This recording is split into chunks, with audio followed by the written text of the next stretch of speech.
She had just closed her bakery late at night and turned into the narrow alley she always took home. 3 men stepped out from the shadows, blocking her path, forcing her against the cold brick wall. Then the darkness shattered under the sudden blaze of headlights. A man emerged from a luxury car parked across the alley. None of the attackers said a word.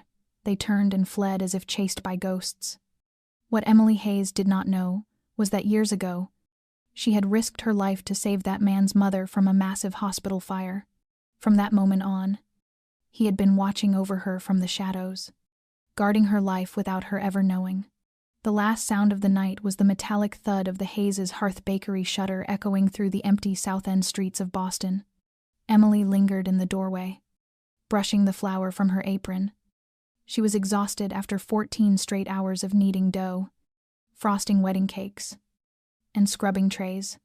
She was 34, lived alone, and had long grown used to carrying the weight of everything by herself. Across the street, the flickering blue light of the grocery store sign showed the time 11:43. The last bus had already left. She sighed, checked her phone 40 minutes until the next one. She could wait at the bus stop, where a few homeless people huddled amid trash and the occasional scream of a drunk passerby. Or she could, as always, take the shortcut through the back alley, behind the old warehouse. Neither was safe, but she always chose the alley. And tonight was no different. Her footsteps splashed softly through the cold puddles that reeked of oil and rot, a scent so distinct it clung to this part of the old city. The brick walls rose high on both sides, covered in graffiti, narrowing the path until even the streetlights couldn't reach in. Behind her, the sharp crack of a glass bottle echoed. Emily froze, fingers brushing against the keychain that held a small can of pepper spray her friend Cindy had given her last Christmas. "Well, look what we've got here," a voice called from ahead. 3 figures broke free from the shadows. Her heart thudded so loud it hurt. The iron fence behind her blocked any escape, and the men before her stood shoulder to shoulder like a living net. "Out alone this late, sweetheart?" the one in the center taunted. Tall, with a spiderweb tattoo crawling up his neck to his ear. His grin gleamed with a gold tooth catching the distant light. "This neighborhood's dangerous." Emily tried to keep her voice steady, though her hands began to tremble. "I don't want trouble." She stepped back once. They moved forward twice. "Nobody wants trouble." The one on the left chuckled, his filthy basketball jersey clinging to his chest. "But trouble always finds you." "What's in the purse?" She shook her head, clutching it close. "Not much. 20, maybe $30. In truth, it was 73, the tips from her wedding cake order, but she knew honesty would only make things worse. "Take it. Please. Just don't touch me."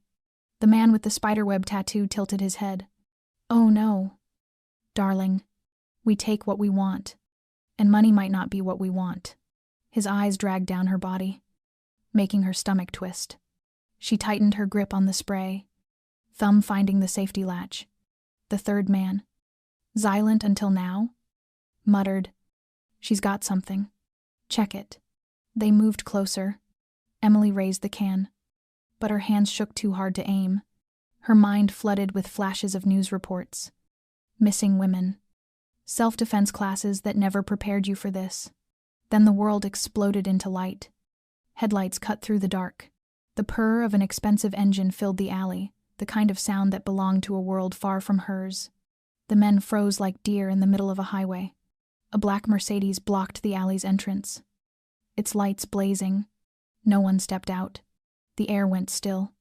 Time suspended between breaths. Only Emily's ragged breathing and the soft ticking of a cooling engine filled the void. Then the door opened. A man stepped out. Even in the glare, Emily could tell he was different.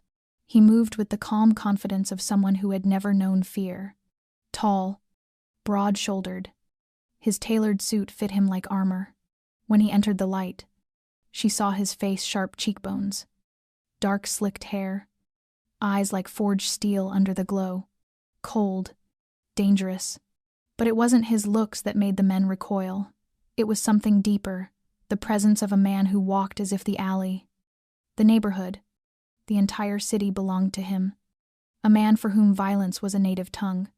"Gentlemen," he said, his voice deep and measured, ringing like a vow whispered in a cathedral. "You seem lost," the tattooed man sneered. "Maybe too new to Boston to recognize death when it wore a suit. Mind your own business. Old man, this isn't—" He stopped when the stranger lifted a hand. Slow and effortless, like a priest blessing a crowd. No weapon, no threat, just a name. Dominic Russo. The second thug breathed, stumbling backward as if he had touched live wire. Emily had heard that name before, murmured in bakery lines, shouted in back streets. Dominic Russo. The man who once ruled South End. The one half the police wouldn't touch because the other half worked for him. His name made adults change direction and kids stop playing to stare. Dominic walked past them as if they were broken streetlights, stopping beside her. The faint scent of rich sandalwood filled the air, drowning out the stench of oil and decay. He didn't look at her. His gaze stayed fixed on the men. "Touch what's mine," he said softly, each word heavy as iron striking stone. "And you vanish. Not arrested, not hurt. Vanish." They understood, and they ran. No words, and no glances back. Only the sound of sneakers slapping wet pavement. Emily stood frozen, the spray can still trembling in her hand. Dominic finally turned to her, and the storm in his eyes made her shiver, not from fear, but instinct. He knew her name, and that was only the beginning. If you're still here with Emily, you can almost feel the chill of that Boston alley, the headlights slicing through the dark, and Dominic Russo's gaze dangerous, magnetic, locking onto her. Their story had only just begun. And sometimes, the deaths born in darkness are the ones no one sees coming. Subscribe to our channel, leave a like, and share this video if you believe every encounter happens for a reason. And where are you listening from? Comment your city or your country below, so I'll know this journey between light and shadow has reached your heart. Wherever you are in the world. Emily stood frozen as the Mercedes glided away, its wheels rolling slowly through the black puddle that mirrored its fading lights. In her hand was the unused pepper spray and a thick white card with silver edges, embossed with weight. She didn't remember the moment he had placed it there. Only the final flash of those steel-gray eyes before he turned, entered the car, and disappeared like a phantom into the Boston night. The words on the card sent a chill down her spine. Dominic Russo. Russo Enterprises. At the bottom, small but unmistakable. Every debt must be paid. She reached her tiny apartment above an old laundromat, body trembling, mind replaying everything over and over. She brewed a cup of tea, sat at the small kitchen table under a weak yellow bulb, and set the card before her as if it were evidence in a case, waiting for it to explain itself. But it remained just a cold, heavy piece of paper. She didn't sleep, only sat there until the first light of dawn crept through the window.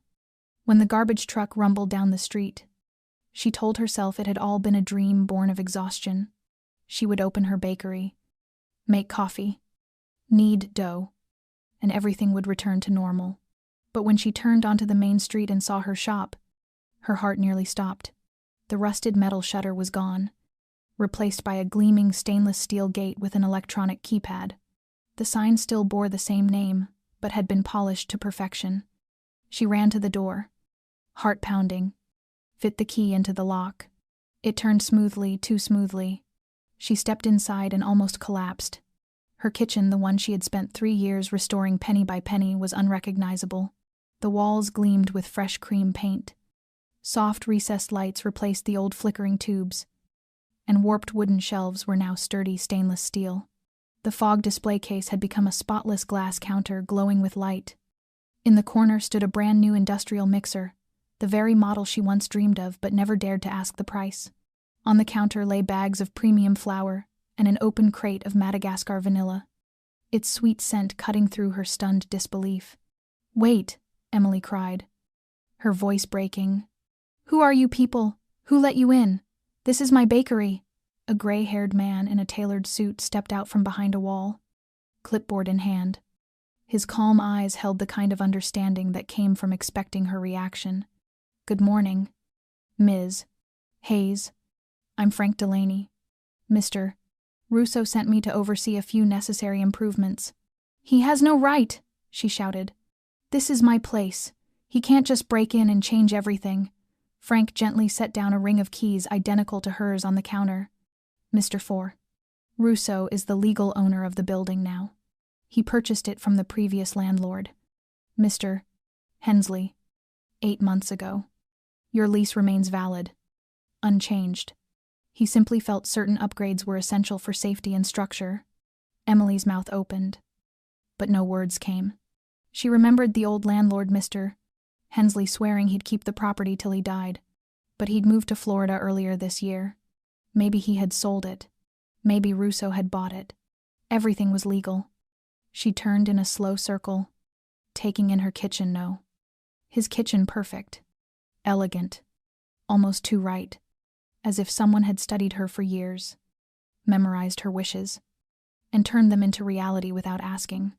"He's also requested that you come to his office this morning at 9, Frank said, handing her a note with an address. "If you'd like to understand why, I believe he prefers to explain in person."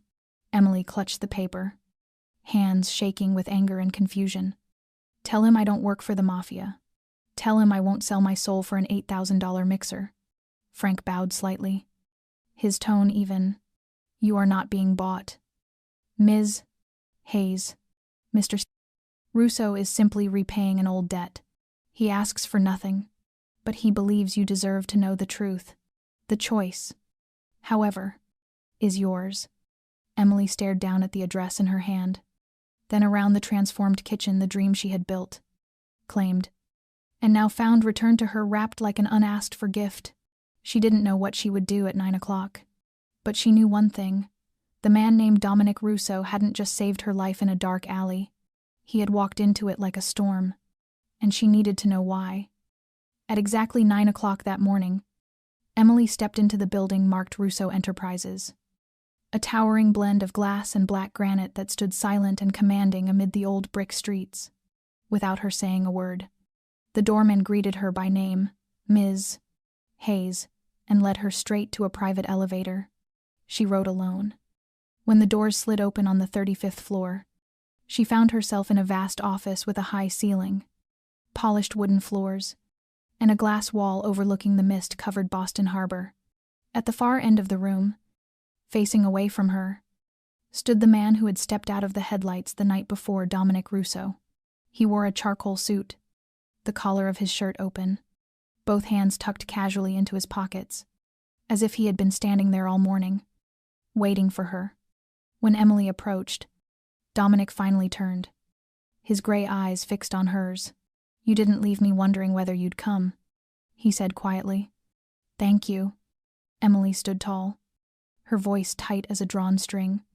"I'm not here out of gratitude. I'm here to understand who you are, and why you've forced your way into my life." Dominic gave a slow nod, then moved behind the large desk, drawing out an old brown file and placing it before her. He didn't open it right away. 4 years ago, on March 13th, at 11:30 p.m., a fire broke out at St. Raphael's Hospital. It started in the electrical room on the East Wing's 3rd floor. The alarm system worked, but the main staircase was blocked by smoke. Staff began evacuating patients toward the West Wing. One person, however, was left behind. Emily froze. She knew. She remembered the smell of smoke, the flickering lights, the alarm echoing down an empty corridor. "Room 412, she whispered. Dominic's voice dropped lower. "My mother, Carmela Husu." She had just come out of heart surgery, still sedated, unable to move. The nurses forgot her, assuming the room was empty. Then a kitchen worker, a woman not listed in the official report, crawled through the smoke, followed the wall, reached that room, and carried my mother down the back fire escape. That woman dislocated her shoulder. I needed 6 months of physical therapy, lost her job, and with it the savings she'd set aside for culinary school. Emily stood motionless, every detail matching, every second of that night rising vividly before her. Dominic slid the folder toward her. She opened it. Inside was a black and white photograph. Grainy, but unmistakable her, with her arm in a cast, standing outside the hospital speaking to a police officer. How did you get this?" she stammered. Dominic leaned against the desk, eyes never leaving hers. "I wasn't there. When my mother woke, she remembered only that someone had carried her out. No face. No name. I spent 8 months searching, hired people to trace every lead. Eventually, I found a record of your medical leave from the hospital, but you'd already moved. Disappeared. It took nearly another year to find you." Emily flipped through the file hospital bills. Tenable Dallas Dalland resignation letters. The first payroll records from the small bakery where she'd started over. "You've been watching me all this time?" "I wouldn't call it watching," Dominic said softly. "I'd call it repayment." Emily shot to her feet, the chair scraping behind her, eyes burning. "I don't need repayment. I didn't do it for that. I just couldn't leave her there." Dominic's tone remained calm. "I know. That's exactly why I have to repay you. You saved my mother's life. I can't stand by while you struggle in silence because of that kindness." Emily turned away, gripping the back of the chair. Her heart pulled between anger, exhaustion, and a deep ache that came from years of carrying too much alone. "I lost my job. No one paid for the therapy. I gave up my dream of going to pastry school because I couldn't afford it. I thought I did the right thing. But why did it have to cost me everything?" Dominic took a step closer, not close enough to intimidate, but close enough for his voice to soften, deepen, "Because the world isn't fair. But sometimes, just sometimes, we get a chance to mend a tiny part of it. I don't want you to bear that cost alone. Not because I think you're weak, but because once, you were strong for both of us." Emily met his gaze, her eyes glistening with a tear that hadn't yet fallen. "So what now? You repay your debt and vanish?" Dominic's smile was faint, almost sorrowful. "That was the plan. But last night, when I saw those men corner you in the dark, I knew. Some debts can't be settled with one act. Some people shouldn't have to be left alone anymore." Emily sank back into her seat, her mind a storm of disbelief and emotion. She didn't know what would come next. But one thing was certain: Dominic Russo wasn't just a mafia man who had stumbled into her life by chance. He had been there all along, and the fire from 4 years ago might have gone out, but the debt it left behind was still burning. The office was so still that Emily could hear the faint whisper of wind outside the harbor windows. She stared at the desk, at the open file that lay before her, like a reminder that her life was no longer something she entirely commanded. Dominic stood only a few steps away, neither intruding nor retreating, simply existing within the fragile silence between them. No one spoke for what felt like hours. Finally, Emily broke the stillness with a question so soft it trembled with restrained anger. "What exactly have you done for me?" Dominic didn't answer right away. He walked to the small counter in the corner, poured a glass of water, and set it in front of her. She didn't drink, but she didn't refuse it either. His gaze was not the gaze of a man used to commanding power. It was that of someone peeling back layers of a memory he had guarded too long. "I didn't do anything grand," he said slowly. "I only did what was necessary to keep you from falling. When you lost your job at the hospital, I used another name to pay for your physical therapy. You never knew. Because I had a fake charity foundation cover the cost. When you applied for the bakery in Dorchester, I called the owner a man who once took capital from me and asked him to hire you, to pay you above the standard rate. I asked nothing else except that he treat you fairly. When you decided to open your own shop, I bought the building 3 months before you found it. I made sure your rent stayed below market value, cut unnecessary fees, and quietly approved the bank loan you thought you'd been lucky to get after 2 rejections." Emily's hands tightened, her mind racing as 3 years of disjointed memories began to align like puzzle pieces snapping into place. Every stroke of luck, every coincidence, Every door that had opened just when she needed it most, each carried the shadow of a man standing behind the curtain. Her voice came out faint, almost a whisper. "Why didn't you ever show yourself? You could have told me. Just once. I would have thanked you and moved on. No secrets. No control." Dominic shook his head, his voice low and heavy, as though confessing something he had never said aloud. "Because I didn't want you to feel indebted. I didn't do this to be thanked. I did it because I owe you something I can never repay. You walked into fire for my mother without needing anyone to know your name. You did the right thing when no one was watching. That's something I can't ignore. I couldn't let you vanish into a world that crushes the good and rewards the cruel." Emily bit her lip to hold back tears. Anger and gratitude. Doubt and emotion surged through her like a nameless storm. She rose and paced the room, trying to breathe again. When she turned back, her eyes were red but her voice steady. "You've been helping me for 3 years. Every corner of my life. You've touched in some way. So what's left, that's mine." Dominic didn't flinch. "Everything is yours. I only cleared the path. You were the one who walked it. You were the one who got up every morning, kneaded dough with hands that once couldn't lift, served customers, baked wedding cakes for others while not knowing what love felt like yourself. You never needed me. But I needed to make things right." Emily looked at him for a long time. This man, with all his shadows, had chosen to do something good the only way he knew how. No glory, no spectacle, just presence, silent and steadfast. In the moments she believed herself utterly alone. But what unsettled her wasn't what he had done, it was the realization that, for the first time in years, she didn't feel alone. And for someone who had lived in solitude and self-reliance for so long, that feeling was both terrifying and tender, like light breaking in after years of darkness. Dominic stepped closer and handed her an envelope. "This lists every act I've done on your behalf, nothing hidden. If you want, I'll step away from everything today. You'll never see me, never hear my name again. But if you still have questions, I'll be here, ready to answer them." Emily took the envelope but didn't open it. Her hand trembled. She didn't speak right away. Because the question that mattered most wasn't how much he had done for her. It was whether she could believe that a man who had lived so long in the dark might be the only one who had truly been there when she needed someone. And in the quiet between them, something shifted. It wasn't clear. It wasn't certain. But it was real. And she felt it deep in her chest, even before her mind dared to name it. Emily left the Russo Enterprises building with the sealed envelope still tucked inside her coat pocket. The early spring wind was colder than usual, slicing against her skin as if to remind her that the world outside was far less kind than the promises spoken in that high-glass office. She walked quickly through the old streets leading back to her bakery, where the air still carried the warmth of flour, vanilla, and dreams taking shape under her hands. But inside her, everything was tangled.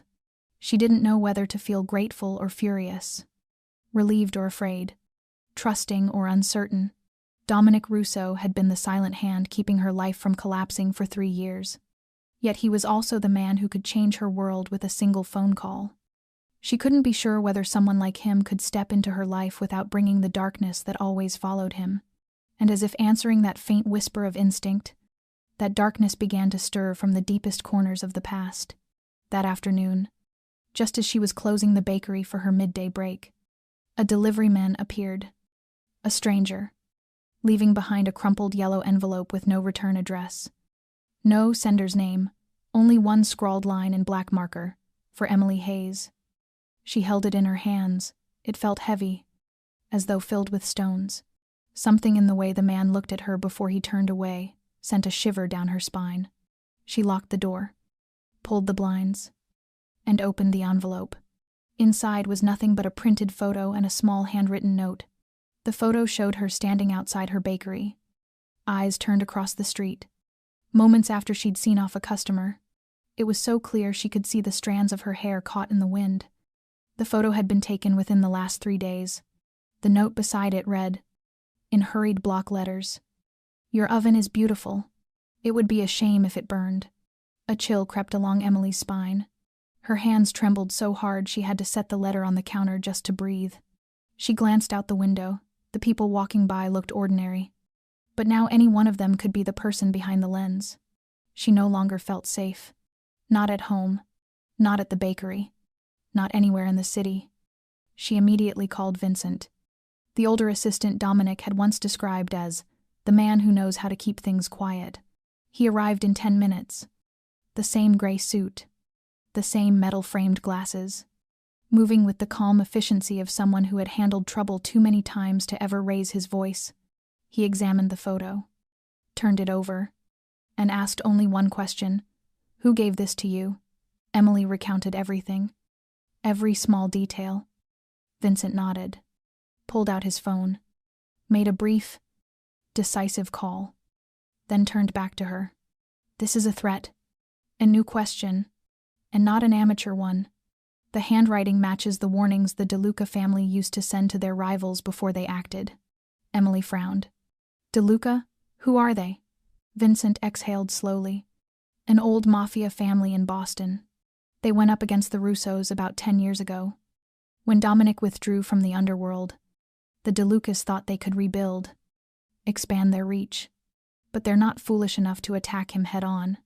They look for weaknesses for the people Dominic cares about." Emily went rigid. "He said he only helped me to repay a debt." Vincent nodded slowly. "That's true. But the DeLucas don't see it that way. To them, you're Dominic's property. His weak point. A potential hostage." The words made her heart seize. She had never imagined becoming the reason someone else might get hurt. Never imagined being a target simply because she once did the right thing. Vincent placed a hand on the counter, his expression sharp. "I need you to tell me about everyone who's approached you lately, anyone who's asked questions, anyone who's watched you. Do you have security cameras?" Emily nodded and led him to the back. They reviewed the footage from the last 3 days.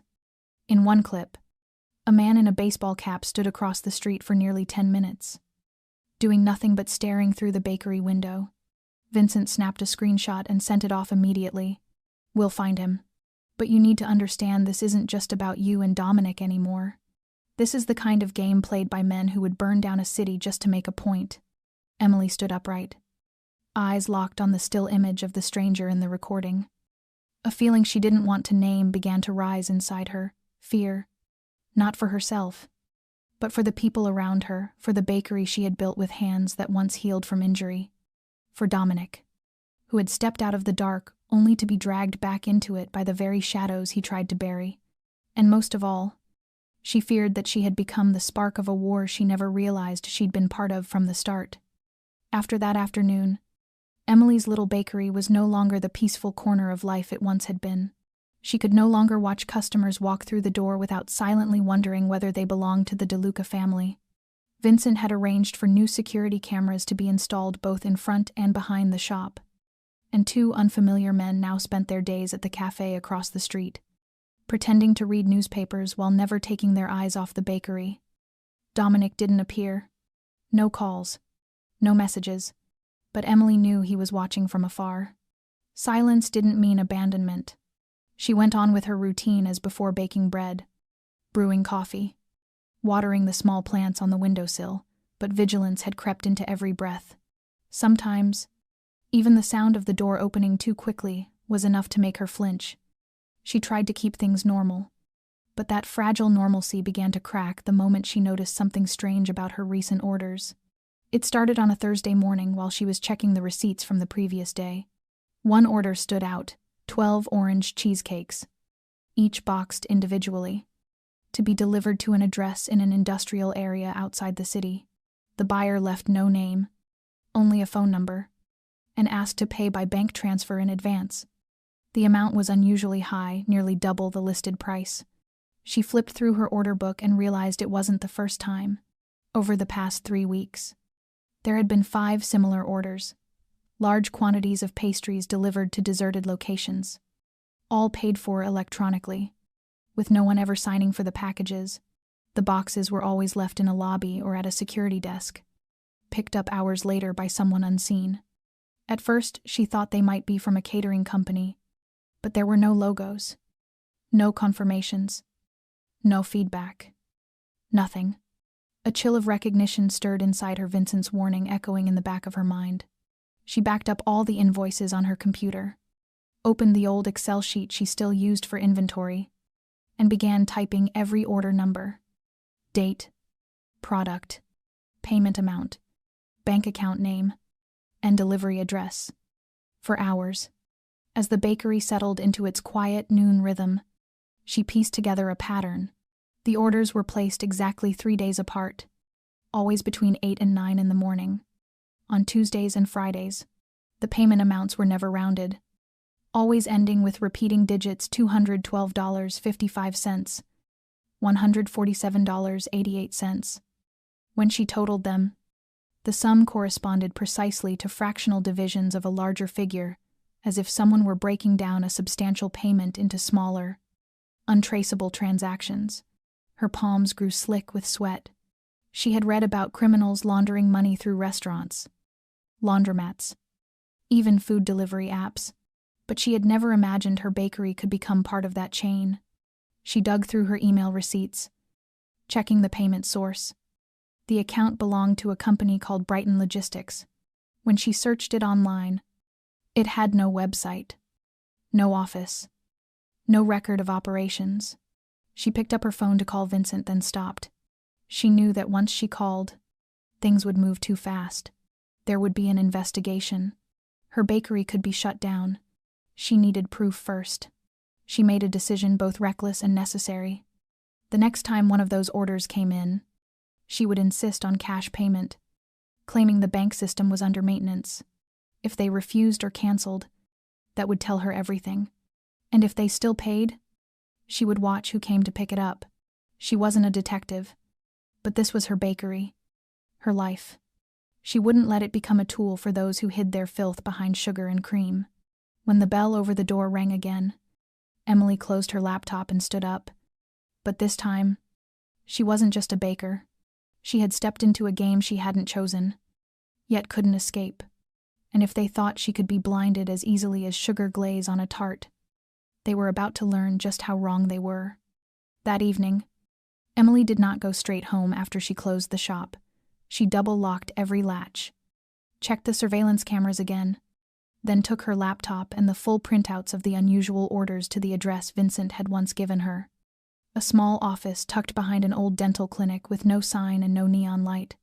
And when she rang the bell, the door opened almost at once, as if someone had been expecting her. Dominic stood inside, unsurprised, unhurried, motioning quietly for her to come in, and the office felt as calm as a chapel. Soft ceiling light falling on a large walnut desk, where 2 coffees were ready. A file lay open, and a large computer screen showed a map of Boston, dotted with red markers. Without preamble, Emily set the stack of papers on the table, opened her laptop and turned the screen toward Dominic. And her voice was steady, no longer trembling. As she said she thought her bakery was being used to launder money. Dominic did not blink, only nodded once and said, "Tell me everything you found." In 20 minutes she laid out the whole pattern she suspected: orders on a schedule, addresses that were vague, company names that could not be verified, and above all those odd sums that did not follow normal rounding. Dominic did not interrupt once. He listened while his hand moved the mouse now and then. Cross-checking the addresses, Emily read aloud with the private data he held, and when she finished, he pushed his laptop toward her. Its screen full of a complex data table with hundreds of transactions, each line a string of codes, company names, times and addresses. This was data from one of the financial monitoring systems he quietly maintained, the kind that let him watch the flow of money through small businesses in Boston, including places the DeLucas had used to launder cash in the past. He pointed to a column. "Look, Brighton Logistics appears here going back 6 weeks, but not only from your bakery.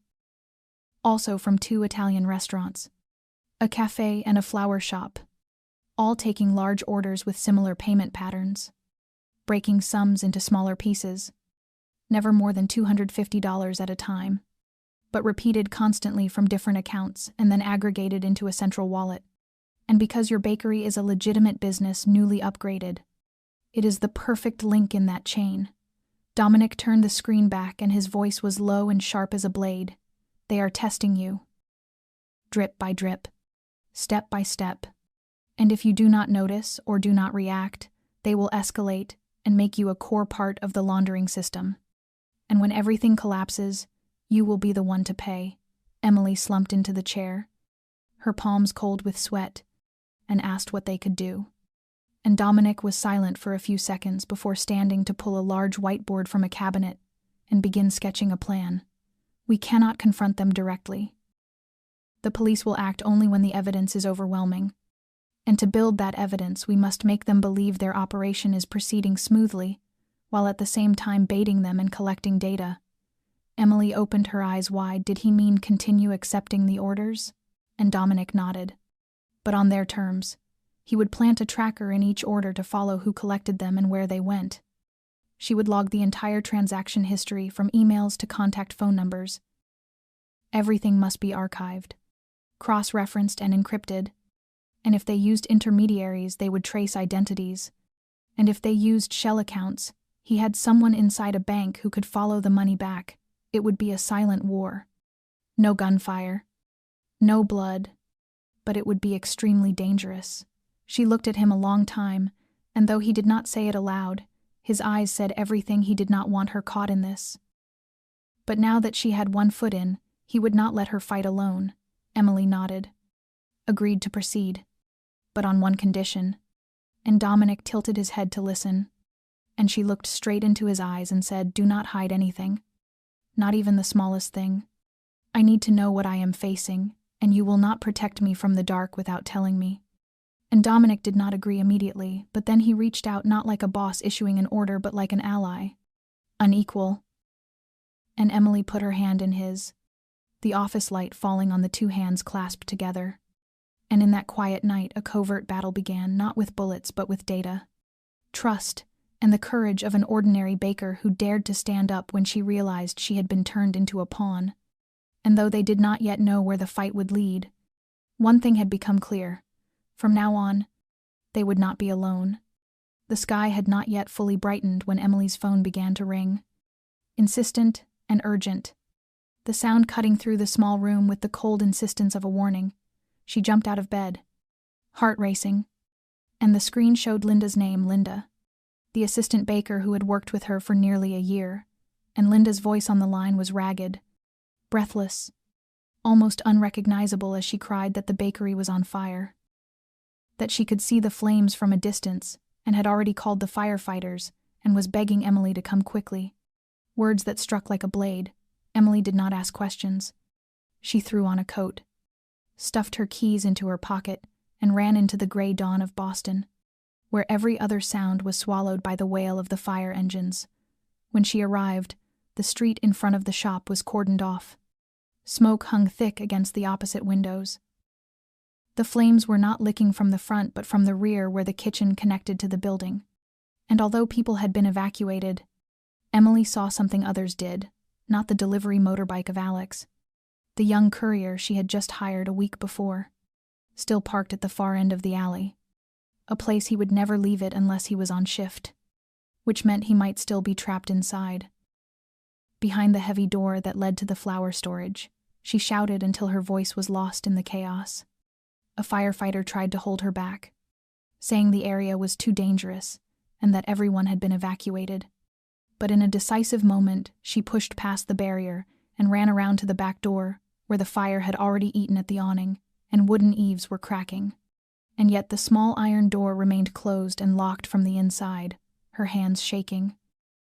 She fumbled a key into the lock, heat and choking smoke driving her coughs. But she forced the door open and stumbled in, shouting Alex's name into a darkness that swallowed sound like a pit.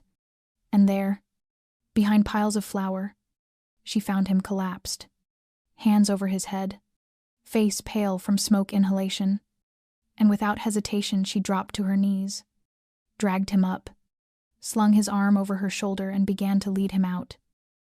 Every step, a battle against searing smoke that stung her eyes and burned her throat. And just as they neared the exit, a small explosion rocked the rear and the wall shuddered, nearly knocking her to the ground. But she kept hold of Alex and pulled him with every ounce of strength left in her. At that moment, a strong arm wrapped around them from behind and hoisted them out of the smoke. Dominic no suit now, only a black t-shirt and jeans, but his eyes unchanged, calm, focused, utterly unwilling to let her fall. And he laid Alex on the sidewalk and began rescue breaths as medics rushed forward. Then he turned to pull Emily away, pressing her back against the cold brick and, voice rough, told her she was mad to risk everything. Even as his hands checked her for injuries, with a panic he tried to hide, she could not answer. Only cough and then lean against him as if her body had no fight left. And though the flames still licked behind them, the sharper hurt for Emily was not the shallow scorch on her arm, but the naked truth that was hardening into place. This was no longer a warning. This was war. Someone had set the bakery on fire deliberately. Not for money or petty revenge, but to send a message, and that message was meant for Dominic Russo alone. When the firefighters finally confirmed the blaze was out, Emily wrapped in a blanket and seated in the ambulance receiving oxygen. Dominic stood outside speaking in low, urgent tones with Vincent, who had just arrived. And Emily watched through the window as Vincent produced a small object sealed in a plastic bag, a detonator device attached to a can of gasoline-proof. This was arson. An act of intent. A declaration of warfare. Dominic returned to the ambulance and sat opposite her, his hand tense as he gently wiped soot from her cheek with a cloth. And Emily gripped his wrist, and for the first time looked into those steel-gray eyes, not to ask questions but to make a decision. She would not leave. This was her bakery, her city, her life. And Dominic did not answer at once, but then nodded, saying no one would force her to run. But from now on she would not face them alone. And she smiled a tired, determined smile, and in that dim, ashen dawn between smoke and falling dust, they both understood that the fire had been only the first move. Not of collapse, but of a counterattack. Quiet, resolute, and impossible to extinguish. That noon, a thin veil of gray clouds hung over Boston, and the pale, cold light filtering through the high glass windows cast a somber stillness across the city, like the silence stretched between Emily and Dominic. They sat in the back office of the Russo Enterprises building, the door closed tight, sealed off from the world. Yet inside that quiet room a storm of anger churned with every breath held too long. Dominic stood with his back to her, staring at the large screen that showed surveillance footage from the bakery, the recording Vincent had extracted. Frame by frame enlarged the hooded figure, moving with steady steps and precise motions. Not the work of an amateur. Dominic said nothing for nearly half an hour. The only sounds in the room were the clicking of the mouse and the heavy rhythm of his breathing. Emily sat behind him, her bandaged arm still red from the burns, her gaze fixed on the broad shoulders of the man she was beginning to realize was the turning point of her life. She knew his fury was not only about property lost or danger faced. It was deeper, older, and now waiting to ignite into something that could not be undone. At last Dominic spoke, his voice low, hard as iron striking the desk. They want a war. Then they'll have one. Vincent has already reached out to our old contacts. I need a list of DeLuca's stash sites, the places they use to wash money, store weapons, and hide men. I'll erase every trace of them from this city. Emily shot to her feet. No, Dominic, that's not the way. He turned toward her, gray eyes colder than she'd ever seen. Nothing like the man who had held her in the ambulance that morning. They set fire to your bakery. They planted a bomb under the roof where you hung Christmas lights. They put your life in the flames. You think I'll just stand by? I don't want you to stand by, Emily replied, her voice clear and steady in the tense stillness. But I don't want you to become the man you once escaped either. I know what you can do. I know who Dominic Russo used to be. But the man who held me when I couldn't stand wasn't a mafia boss. He was someone who chose to live again, to rebuild. And if you go back now, everything you've done for me will become part of that same darkness. Dominic clenched his fists, his jaw tight. He didn't argue, but his eyes betrayed the turmoil of a man at war with his own shadow. He stepped closer, to voice quieter, almost pleading. Emily, You don't understand. To them, if you don't strike back, you'll always be prey. A lawyer or a verdict won't scare them, but if a man like me steps out again, in broad daylight, every one of those bastards will tremble. They'll stop. She met his gaze, unflinching. No justice begins with fear. No one truly changes by using their nightmares to control others. You said you wanted to repay me, but I don't need blood to feel safe. I need the right choice. Dominic sank into the chair, elbows on the desk. Our fingers interlocked, hiding the lower half of his face. He didn't answer. But in that moment, she saw his shoulders fall, not the cold, untouchable Dominic of his past, but a man bearing the weight of two worlds, the old one that had extinguished his light, and the new one too dim to guide him forward. Emily stepped closer and placed her hand gently over his. You don't have to become them to defeat them. There's another way. We already have data enough to trace the accounts, enough to force them into the open if they want to keep operating. You have the network. I have the trust of the people in this neighborhood. If they want to burn, they'll have to do it in front of those ready to stand up, not with guns, but with truth. Dominic lifted his head. The anger in his eyes was still there, but after a few seconds it softened, shifting into something else deeper, wearier, more human. She was unlike anyone he had ever known, and because of that, she was the only reason he could no longer return to the man he once was. He nodded slowly, like a man delivering judgment upon himself. All right, no blood, no threats. But if they cross the line again, I know, Emily said, a faint, steady sadness in her smile. And if that time comes, I won't stop you. But today, Dominic, you choose the man I believe in. And that's the man the DeLucas will never expect to defeat them, the one who learned to refuse vengeance in order to claim justice.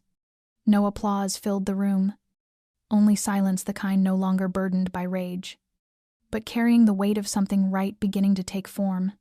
And in that stillness, Dominic Russo finally stepped out from his own shadow. The war did not erupt with guns, nor begin with another explosion. It began with an anonymous email sent to the Massachusetts Financial Crimes Division, attached with a file containing suspicious transaction data from more than 10 small businesses across Boston.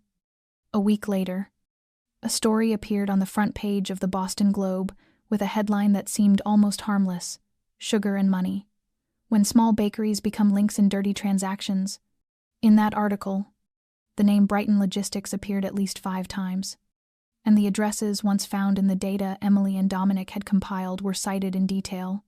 No one knew who had leaked the information, but those who needed to know understood perfectly. Dominic never drew a gun. He used light instead. No threats. Just truth brought into the open piece by piece, like a slow-moving chess game in which every move had been calculated long before.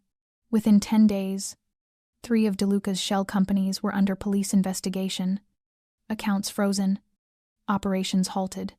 One florist in Dorchester unexpectedly called a local news channel to describe strange orders and instantly became the centerpiece of a weekend report.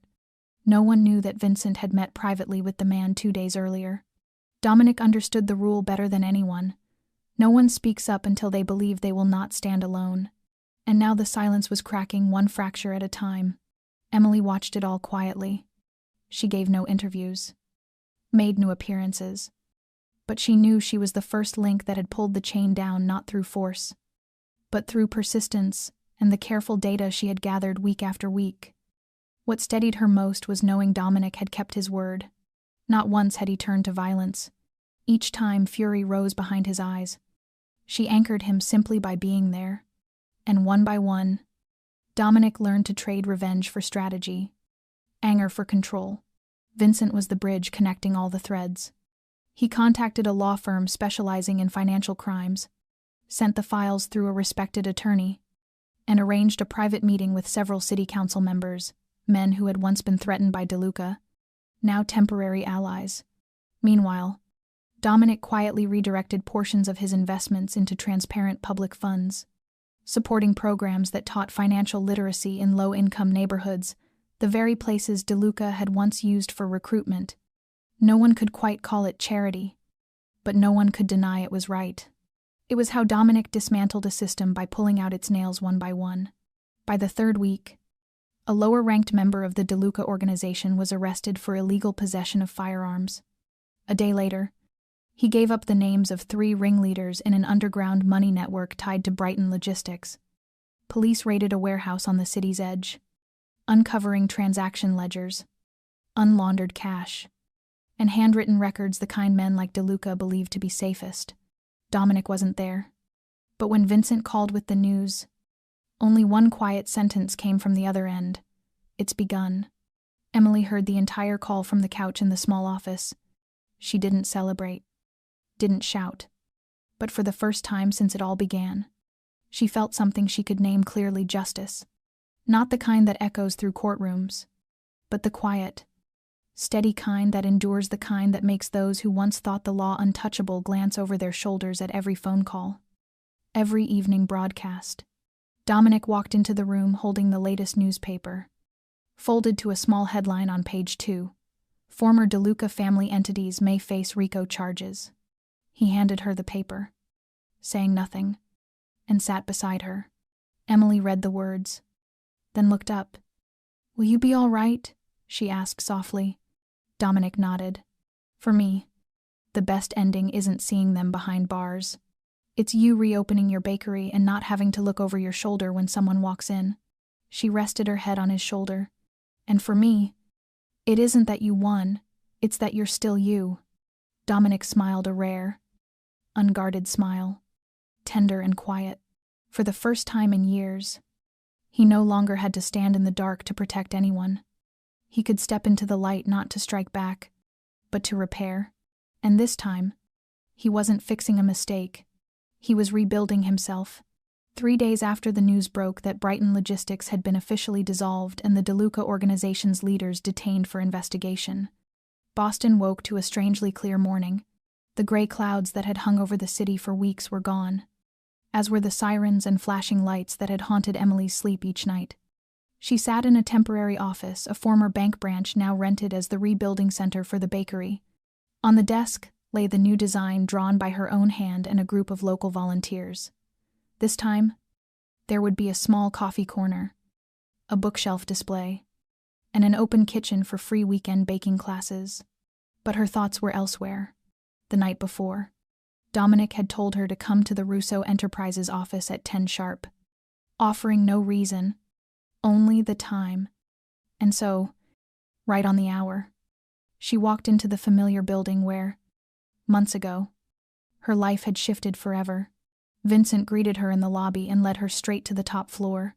The office door was already open, light pouring through, and Dominic stood by the window overlooking the city. On the desk sat a cream-colored envelope sealed with red wax. He turned when he heard her footsteps, nodding as he always did. She took the chair across from him, eyes steady, her silence edged with curiosity. Dominic slid the envelope toward her. "Open it." Slowly. She broke the seal and pulled out a stack of neatly arranged papers. The title on the first page read, "Property Transfer Agreement." She turned the page, her heart stuttering. Recipient, Emily Hayes. The text below confirmed full ownership of the building where her bakery stood, including the land rights and business licenses attached. She looked up, speechless. Dominic's gaze did not leave her. "You once asked why I never showed up to hear your thanks," he said quietly. "Because I wasn't ready to let go. But today I am. I want you to have everything, not just the bakery, but full control of everything you've built." She flipped to the next document. Paperwork for a trust fund, the Hayes Community Fund, endowed with an initial sum large enough to sustain community projects for a decade. Its purpose was clearly stated: to support women-owned small businesses, provide baking training for the unemployed, and offer scholarships to students in Dorchester. Emily's eyes stung. She had dreamed of a bakery that was more than a shop, a place carrying the hopes of those who had to begin again. And now, the man who had once shielded her from the shadows was the one handing that dream back to her. Openly, transparently, without condition. Dominic pulled a chair beside her, his voice soft, every word deliberate. I'm not giving you this because you need me. I'm giving it because you deserve it. You saved my mother without asking for anything. You stood against DeLuca without anyone to protect you. You chose justice when I still chose anger. And that made me see, if anyone can bring light back to that street, it's you, not me. Emily set the papers down and looked at him for a long time. There was a subtle shift in Dominic's eyes, not the man who once needed control, but someone finally willing to release what he held dearest, just to watch another rise on their own. I don't know what to say, she whispered. Dominic smiled. A rare, honest smile. Don't say anything. Just keep baking. And maybe, let me help clean the kitchen sometimes. Emily laughed through tears, her nod carrying a quiet acceptance that needed no words. She knew nothing between them had been named yet, but she also knew some bonds were stronger than promises trust among them. And that morning, in the sunlight of that high-floor office, a new bakery began to take form, not from flour and sugar alone, but from gratitude, restored faith, and the kind of right choices few ever have the courage to make. Emily carried the contract home as if carrying a new soul within her, not just as someone once sheltered in the dark, but as a woman now standing fully in the light, with all the quiet power of one who has walked through fire and chosen to go on. That night, a soft rain fell over Boston, the drops tapping gently against the cafe window, like a tender reminder that every peace arrives only after a storm. Emily sat alone in the corner of a small cafe beside the reconstruction site of her bakery. On the table lay the final draft of her shop's new design, the ink still smudged where her hands had lingered as though she needed to feel the dream taking shape. Dominic had texted to say he'd be late, not for any dramatic reason, only that he wanted to bring her something, he'd said. When he finally walked in, he carried no bouquet, no wrapped gift, only a small wooden box, old, weathered, its brass latch tarnished with time. Emily looked at him, then at the box, a flicker of uncertainty crossing her face. Dominic pulled out a chair across from her, set the box between them, and brushed his fingers over the lid as if touching something private and ancient. This, he began quietly, is the real reason I could never look away from you from the day in that hospital to the moment you rebuilt your first bakery. She said nothing, her eyes wide but patient. Dominic released the latch. Inside lay a bundle of worn papers, a few faded photographs, and a letter folded with care. He picked up one photograph and handed it to her. It showed a thin man in his 40s, with clear eyes and a tired but gentle smile. Emily took it, the familiarity striking her deeper than she expected. Dominic's voice lowered. This is your father. His name was Daniel Hayes. He was a resident physician at St. Clair Hospital, the man who ignored the evacuation order and stayed on the 6th floor during the fire. The only one who wasn't a Russo or a DeLuca, but still had the courage to break open the oxygen ward door to save my mother. Emily froze. She had never known much about her father, only scattered fragments her mother had shared. Her mother always said he'd died from exhaustion after a long shift. Never mentioning any fire or hospital, Dominic continued, his tone subdued. That night, when the flames reached the 6th floor, all the nurses had been ordered to leave, but Daniel stayed for a patient in a coma. My mother, he called emergency services 3 times, used the last 2 oxygen tanks to keep her alive. But he didn't make it out. Emily bit her lip, her heart tightening around a pain that was both distant and immediate, as though a door long boarded shut had been opened at last. Dominic handed her the letter. This is a note he wrote to your mother. In the last hours of his shift, he wrote about his fear of leaving the 2 of you behind, but he also said that if he could save one life, he wouldn't choose differently, because he believed there were still good people in the world, and he believed that one day his daughter would meet the person he saved. Emily's hands trembled as she unfolded the letter. The handwriting was fine, slanted, with blotches where ink had run. She read each line as if absorbing a heartbeat. Near the end, Daniel had written, "My daughter may never know that I chose to stay, but I hope that whoever I saved will one day see her and know that goodness never disappears." Emily looked up, tears brightening her eyes. Dominic's expression had changed, the coolness gone, replaced by something raw and unguarded. "I searched every record I could find to confirm who you were," he said softly. "When I discovered you were his daughter, I didn't know what to do. Between the debt I owed and the need to protect you, I chose distance. But when I saw you open that bakery with your savings, working through pain and burns just to bake one more loaf, I knew he was right. Goodness doesn't vanish. It continues in you." Emily folded the letter and held it against her chest, a single tear falling not of sorrow, but of arrival. She had found her origin at last.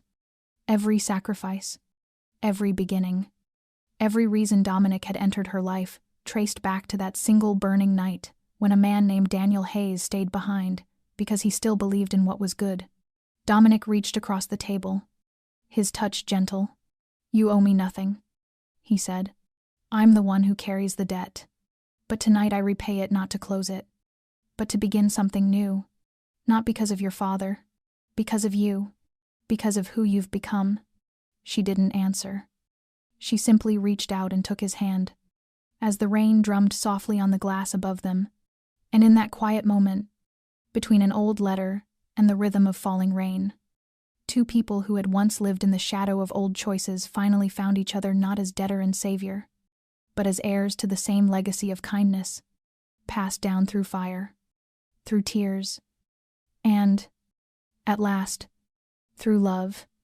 The next morning, Boston woke beneath the soft light of early autumn, the air carrying just enough coolness to make people slow down, breathe deeper, and feel, in some quiet way, that something was truly changing. Emily stood before the new glass window framed in wood at the bakery, where only weeks ago there had been nothing but ashes. She wore a simple white shirt, her hair pinned neatly, and in her hand was the signed and notarized deed of ownership. Everything was legal, clear, transparent, no debts hiding behind it, no unspoken conditions, no secrets waiting to explode, just a young woman stepping out from the wreckage of her past, holding full command of her own fate. Once, she had believed her greatest debt was to those who helped her when she had nothing to give back. The looks of pity laced with doubt whenever people learned she had been quietly backed by someone. But now, after everything Dominic had given her, after the truth about the father who had chosen to stay in the fire to save a stranger, she understood she had never truly owed anyone anything. Because kindness, when it is real, does not demand to be repaid. It only asks to be continued. And Emily, through the flower-dusted strength of her hands, through the golden loaves and quiet dreams she shaped each day, had done exactly that. Dominic arrived a little late, as he often did, but this time he brought no old box. No startling revelation. Only a small bundle of dried lavender wrapped in rough craft paper, simple, warm, and steady, like the way he had slowly stepped out of the shadows to stand beside her, not as a benefactor, but as an equal companion. Emily took the bouquet, looking up at him with a tender smile. "I used to think I had to do something grand to deserve everything I've been given." Dominic shook his head, smiling softly. "No one asked you to deserve it. You just had to be yourself. And you have been every single day." Disney.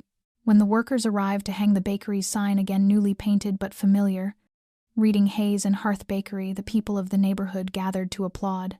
Linda brought coffee for everyone. The children ran about with free cookies in their hands. Emily stepped onto the front stoop, watching them rebuild something once thought lost. No one cared that she had once been protected by a man like Dominic. They remembered instead that on the night of the fire, she had run back inside to save Alex. That she always remembered every customer's name. That her bread was not only good, it carried memory. In that moment, she felt something she rarely had before. Absolute lightness. No weight. No fear of being found out or misunderstood. No longer the girl who was once helped by the Mafia. No longer the woman who owed a moral debt. She was simply Emily Hayes, the daughter of a doctor who had given his life to save another. The baker who had rebuilt from ashes. The woman who knew exactly where she stood and why.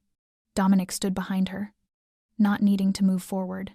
He knew this day belonged to her, and for the first time, Emily did not feel she had to ask permission or give thanks for her happiness, because this happiness was hers chosen, built, and now guarded by her own hands.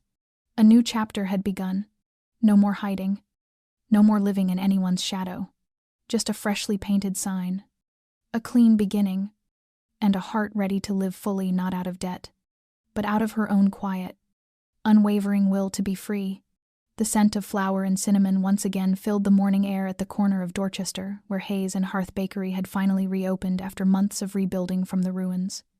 The new glass doors gleamed under the soft autumn sun, and the hand-painted wooden sign bearing Emily's name stood as a quiet affirmation that she was no longer a woman standing at the margins of her own life. The bakery didn't belong only to her, it belonged to the community that had helped breathe life back into it. One brick, one paint bucket, one shared laugh at a time. There were no contracts, no paychecks, only a note pinned to the neighborhood board saying that Emily was reopening and needed a few helping hands. More than 20 people had shown up that first day, bringing brooms, drills, ladders, and even homemade cookies to share during breaks. Linda managed the kitchen. Vincent, who was as skilled with financial charts as he turned out to be with plumbing and wiring, worked in back. Dominic didn't say much, but he was there every day, wearing a worker's jacket, lifting sacks of flour, fixing ceiling lights, polishing window frames as if he owed the place a silent apology. Emily stood among them, not just as the owner but as a heartbeat within a community, rediscovering its warmth after so much loss. She no longer needed to prove herself or hide the cracks of her past. No one asked about who she had been, they only cared what she needed today, and whether tomorrow's menu would still have the blueberry pastries they loved. Every afternoon, as sunlight filtered through the new glass panes, Emily took a quiet moment to watch Dominic from a distance. He was no longer the untouchable figure of power she'd first imagined when she heard the name Dominic Russo. Now, he was the man sweeping the front step, straightening a crooked table, and smiling whenever a child ran into the bakery calling her name. One afternoon, when a soft rain began to fall, Dominic shrugged off his jacket and held it over her head as they worked outside to adjust the shop's sign. She laughed, saying she wasn't made of sugar. She wouldn't melt. He simply replied, "Maybe not, but you're still someone I can't let get wet." It wasn't a declaration of love.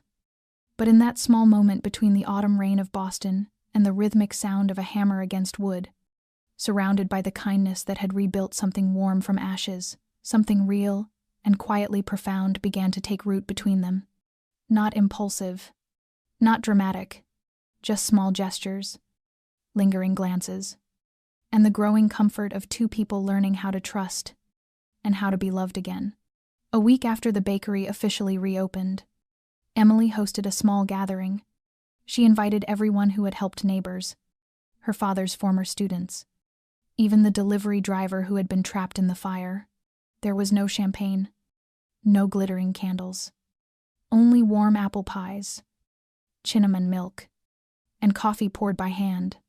Dominic sat quietly in the corner, never seeking attention, watching instead, pausing often as Emily laughed among her friends. When the evening ended and the others had gone, she sat beside him, amid the lingering scent of flour and vanilla. "I used to think I didn't belong anywhere," she said softly. "I lost my father, lost my shop, lived on help from someone I didn't even know why he cared." Dominic didn't answer right away. He just placed his hand gently over hers. "You know now, don't you?" he said. "You belong here. And if you'll let me, maybe I do too." No words of love followed, but with a slow nod and a gaze that held longer than usual, they both understood that among the scent of fresh bread and the quiet kindness shaped by calloused hands, love was rising patiently, honestly, bit by bit. No rush, no demands, only flour, faith, and a woman who knew that this time, she wasn't just rebuilding a bakery, she was rebuilding herself. And this time, she wasn't doing it alone. That late afternoon, as the last light of day stretched across the bakery's awning, Emily was arranging trays of ginger cookies when Vincent walked in. He wasn't in his usual suit, just a gray sweater and worn leather shoes. He smiled, scanning the shop quickly, as if to make sure everything was as it should be, then came up to the counter. She poured him a cup of coffee without asking strong. Little milk. No sugar, just the way he liked it.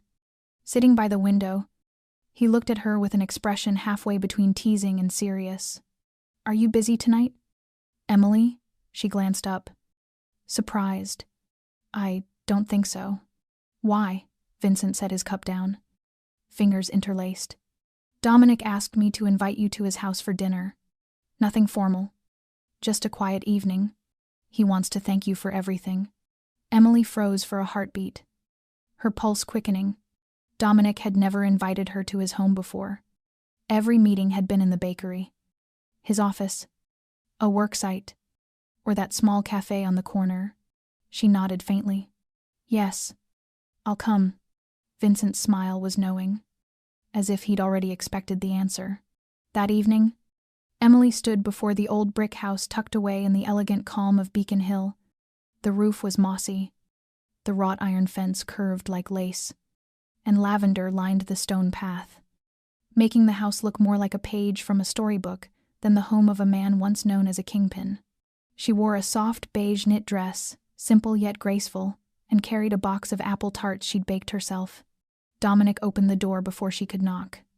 He wore a white shirt, sleeves casually rolled, dark brown hair still tousled the way she'd come to recognize.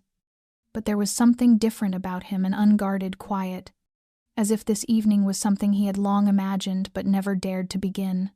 He took the box from her hands and smiled softly. "You came. Ate. Inside." The house glowed with the warmth of old wood, shelves of weathered books, and amber light. It didn't feel like the home of a man who once ruled through power. It felt like a place waiting to be filled with laughter and breath. They had dinner in a small dining room with a window overlooking the back garden.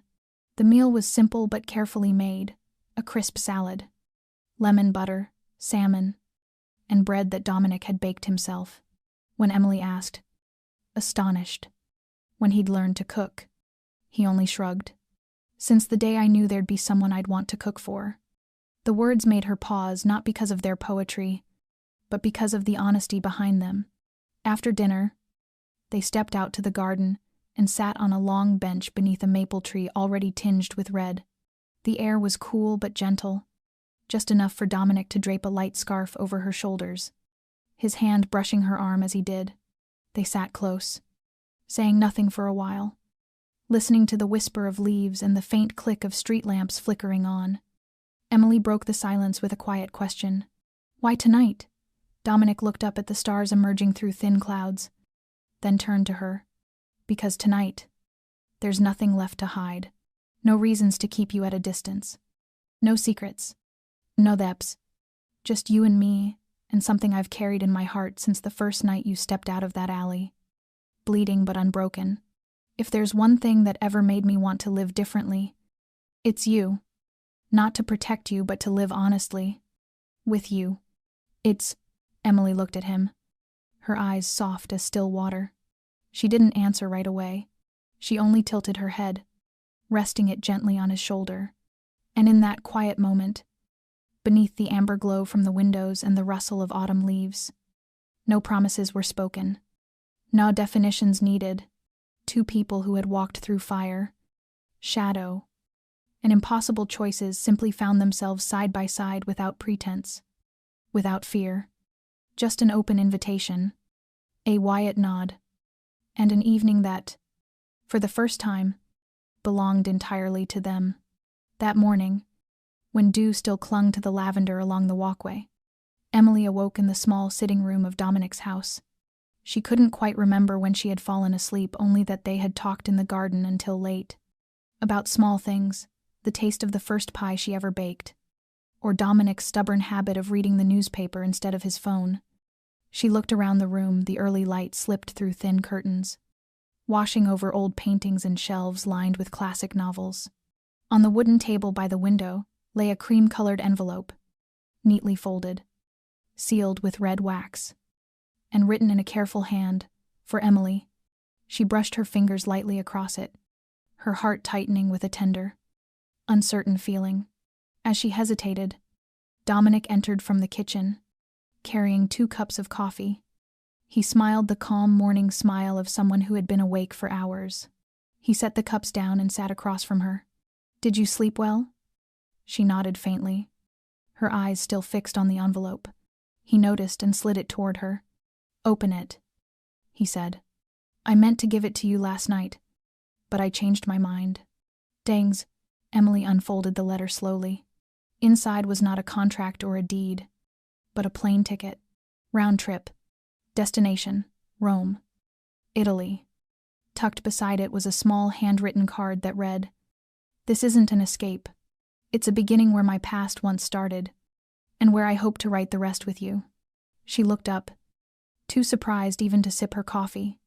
Dominic met her gaze, his expression carrying no pressure, no demand, only quiet conviction. He said softly, "Rome is where my mother was born. It's also the place I swore I'd never return to, after everything that happened with the Russo family. But I've realized a person can't spend forever running from their roots. Some places, if you're brave enough to return, stop being wounds, they become a chance to heal." His voice deepened. "I've spent my whole life paying for the past hast. Then I met you, and you made me understand that maybe we don't have to repay everything. Sometimes, we just have to begin again, the right way. I want to do that, where it all began. With you." "Diaz." Emily was silent, tracing her finger over the ticket. She had never traveled beyond the borders of the United States. Rome, it sounded like a dream, too grand for her to touch. She looked up, uncertain. "What about the bakery, and everyone here?" Dominic smiled, that familiar calm certainty in his eyes. "Everything's taken care of. Vincent will oversee the shop. Linda's agreed to manage it while you're gone. This isn't leaving. Emily, it's a pause for you. And for me, a new chapter. You don't have to decide now, but I hope you'll go. Not for me, for yourself. Because someone like you deserves to see the world not through fear, but with open, free eyes." In a teeted forward place, the room fell quiet.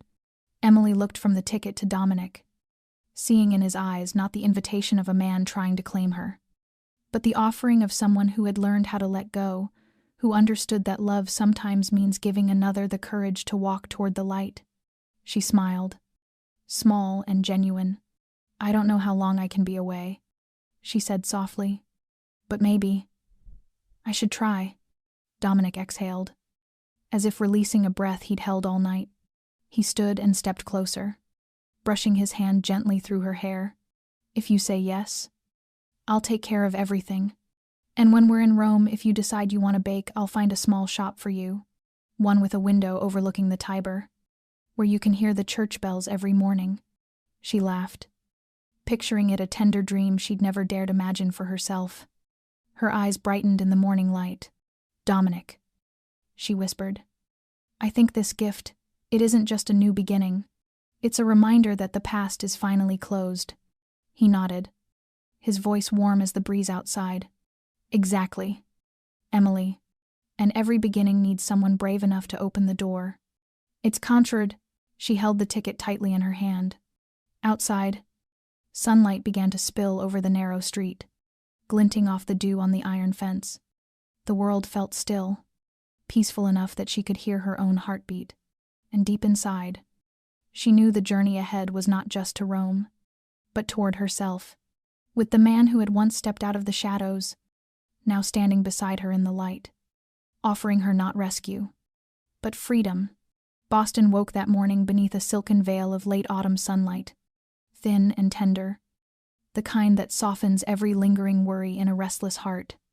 Emily stood on the sidewalk outside Hayes and Hearth Bakery, where the freshly painted sign gleamed faintly after the night's rain. She had locked the door and taped a small note to the window pane. Closed for 2 weeks. Returning soon with new pastries from Italy. Beneath the words was a hand-drawn doodle of an airplane tugging a basket of pies. Linda had laughed when she saw it. Vincent had simply nodded, as if he'd known this day would come all along. Everything was ready.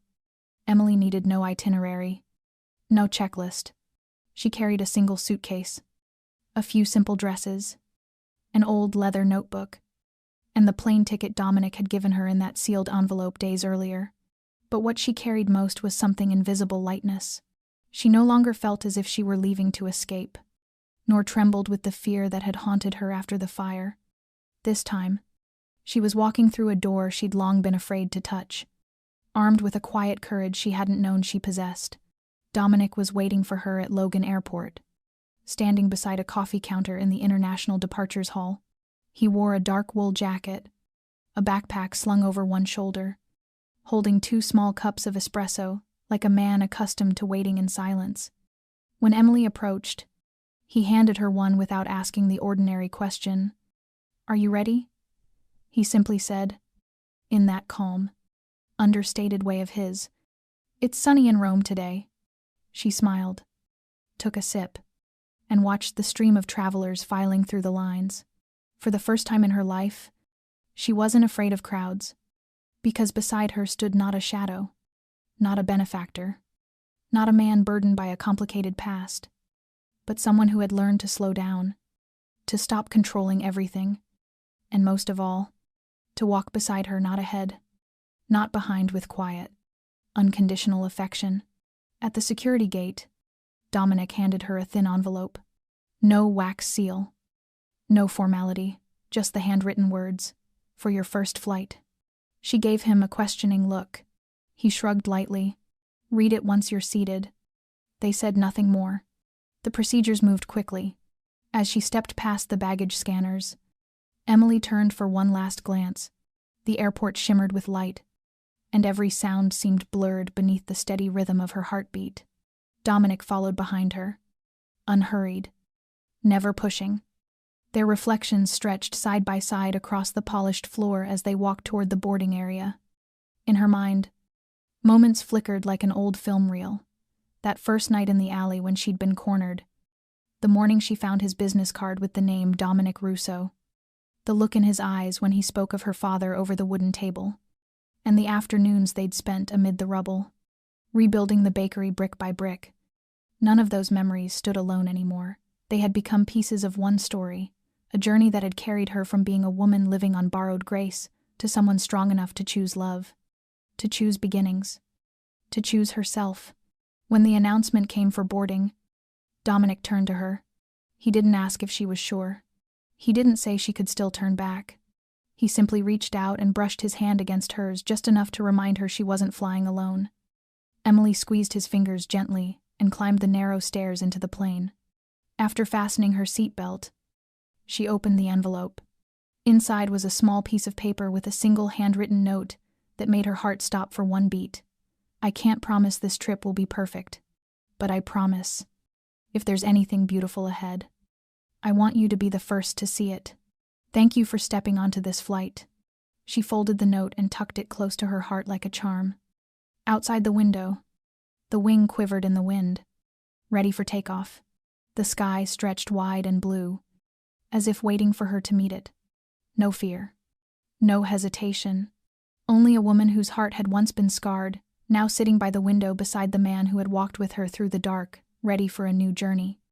And in that instant, as the engines roared and the plane began to surge down the runway, Emily closed her eyes not from exhaustion, but to feel it fully, the precise moment when, for the first time in her life, she truly took flight.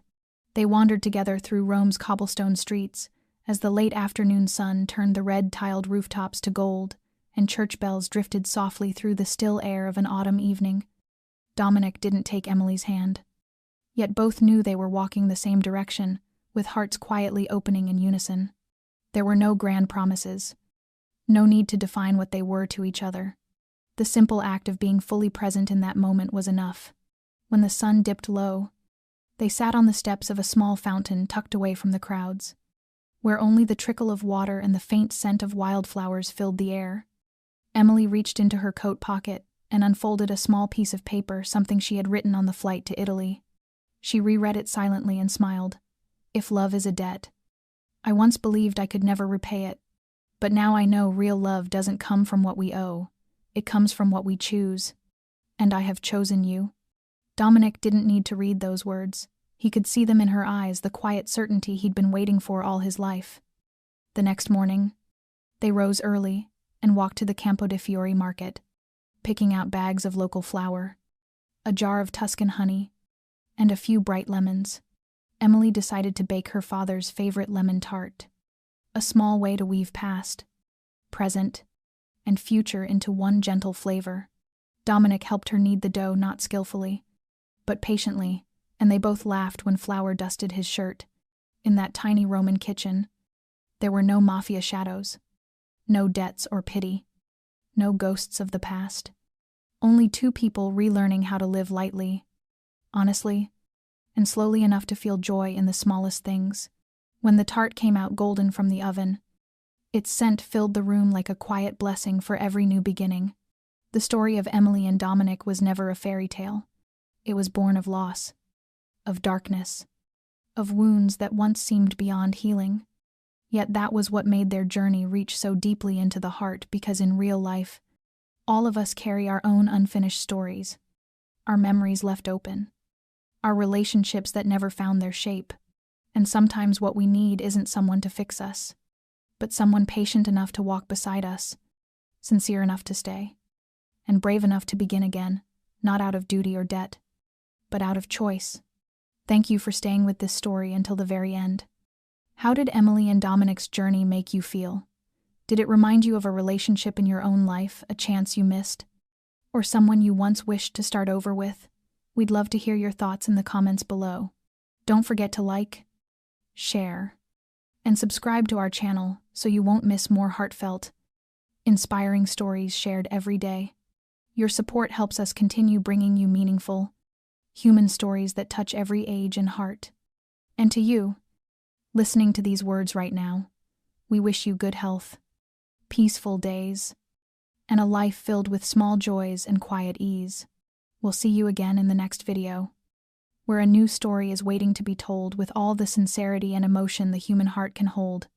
Goodbye, and may your day be beautiful.